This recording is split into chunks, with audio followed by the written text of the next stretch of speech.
বাংলাদেশ পুলিশের কাছে আমার একটা অনুরোধ, আপনারা জনগণের জন্য কাজ করেন, আপনারা কোনো দলের হয়েন না। এই যে জুলাই আন্দোলনের সময় কিছু পুলিশ সদস্যদেরকে ব্রিজের মধ্যে ঝুলায় রাখছিল, এটা দেখে আমার অনেক খারাপ লাগছে। কারণ এই পুলিশ আমাদের প্রয়োজন, এরা আমাদের নিরাপত্তা নিশ্চিত করে নিজের জীবনকে বাজি রেখে। তাই এরা যেন কোনো দলের অধীনে গিয়ে জনগণের উপরে ঝাঁপিয়ে না পড়ে। এরা এমন হবে যে জনগণ তাদেরকে যদি এক কাপ চা খাওয়াইতে পারে, তাহলে গর্বের সাথে জনগণ বলবে আমি একজন পুলিশ সদস্যকে আজ ডাক দিয়ে এক কাপ চা খাওয়াইতে পারছি।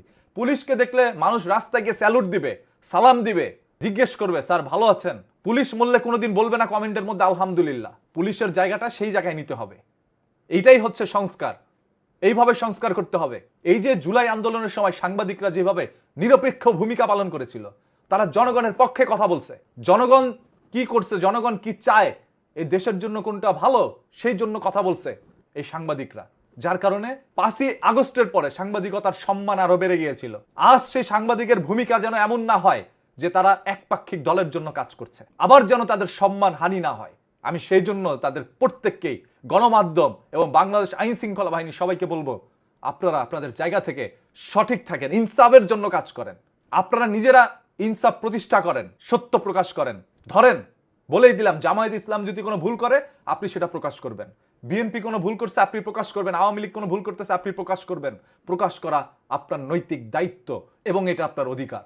আপনি আপনার অধিকার ক্ষুণ্ণ হতে দিবেন না। বাংলাদেশ আইন শৃঙ্খলা বাহিনীর প্রতি আমরা সবাই সম্মান জানাইতে চাই, তাদেরকে সম্মানের জায়গায় নিতে চাই। রাস্তায় দেখলে তাদেরকে ডাক দিয়ে বলবো স্যার আসেন একটু কথা বলি, স্যার আমার এই প্রবলেম হয়েছে। তাদেরকে আমাদের বন্ধু বানাইতে চাই। আর বন্ধু তো শত্রু হয়, তবে পুলিশ যেন কোনোদিন মানুষের শত্রু না হয়। পুলিশের সেই ভূমিকায় যেতে হবে। এই জন্য কোনো দলের চামচামি করে নয়, কোনো দলকে চেটে নয়, তারা জনগণের হবে, তারা দেশের জন্য কাজ করবে। এই হচ্ছে বাংলাদেশ আইন শৃঙ্খলা বাহিনীর ভূমিকা হবে আগামী দিনে।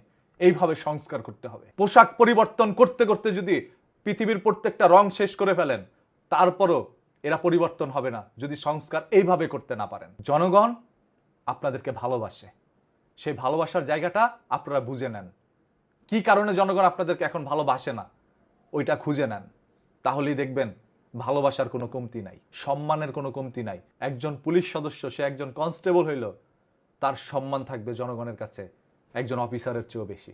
আমি এটাই চাই। একজন সাংবাদিক, মানুষ দেখলে তাকে সালাম দিবে, সম্মান জানাবে, বলবে না কোনোদিন সে হলুদ সাংবাদিক, লাল সাংবাদিক। সাংবাদিক মানেই সাংবাদিক, সেটা আবার হলুদ হয় কেমনে? হয়তোবা সত্য প্রকাশ বা ইনসাফের জন্য কথা বলতে গিয়ে আজ আমার জীবন যাইতে পারে, তবে আগামীকাল যে আমি বাইক নিয়ে রাস্তায় বের হবো, সেখানে অ্যাক্সিডেন্ট করে আমার জীবন যাবে না, সেটার নিশ্চয়তা কে দিবে? আমি তো রাস্তায় অ্যাক্সিডেন্ট করে দুনিয়া ত্যাগ করতে পারি। সেই জায়গায় যদি কারো হাতে যাই, তাহলে আল্লাহ তাআলা হয়তোবা একটা অপশনও দিতে পারে জান্নাতে যাওয়ার জন্য। সো সত্য বলে যাব, যতদিন বেঁচে আছি সত্য বলে যাব। আল্লাহ তাআলা উত্তম পরিকল্পনাকারী। বেশি দিন বাঁচার দরকার নাই, যতদিন বাঁচবো এইভাবেই কথা বলে যাব। আপনারা পুলিশ সদস্য যারাই আছেন ভাইয়েরা, আপনারা এইভাবে কাজ করেন, জনগণের জন্য কাজ করেন, কারো পক্ষের জন্য না। আগামীকাল একটা দিন, যেদিন মানুষ তাদের নিজের মনের শান্তি নিয়ে ভোট কেন্দ্রে যাবে একটা প্রশান্তির ভোট দেওয়ার জন্য, একজন যোগ্য প্রার্থীকে নির্ধারণ করতে। সে যেই হোক, তার ভোটটা রক্ষা করার দায়িত্ব আপনার। আপনি কোনো দলের অধীনে কাজ করেন না, আপনি কোনো সংগঠনের হয়ে যায়েন না, আপনি দেশের জন্য হন। মানুষ যাকে ভোট দিবে তাকে নির্বাচিত করবেন, এই দায়িত্ব আপনার। তাহলেই দেশ পরিবর্তন হবে, সংস্কার হবে।